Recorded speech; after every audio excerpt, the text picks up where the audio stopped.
Potential assessment is a process for understanding oneself and the organizational culture. The competence realistically to assess themselves develops in most people during the course of their professional development.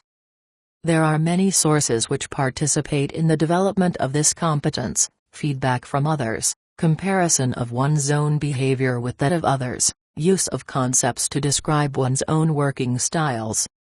It can, however, be observed in practice that the increasing pressure of competition leads to an ever more idealized self-portrayal. To admit weaknesses actually becomes a personal risk.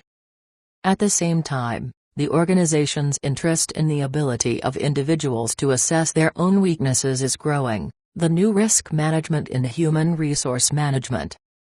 In view of this, a non-judgmental, understanding approach to potential is an additional benefit for all who are involved.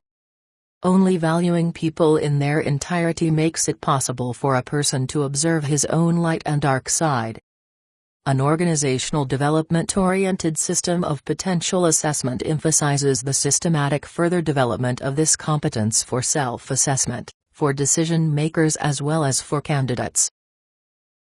Successful development of potentials begins with our understanding of ourselves and our competences and the development of a language to describe them.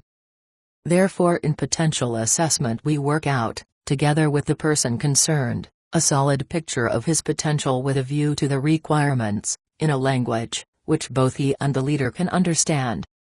On the other hand, we employ preferred instruments, which, in addition to their diagnostic function, provide him with a map of his possible further potential. In the course of a potential assessment he learns to describe himself appropriately and can at the same time learn to use models, which will help him, other people and the organization to make better assessments. Potential assessment can also develop an understanding for one's own patterns of action in the organization as well as a better understanding of the organizational culture. What do I pay attention to when I initiate changes?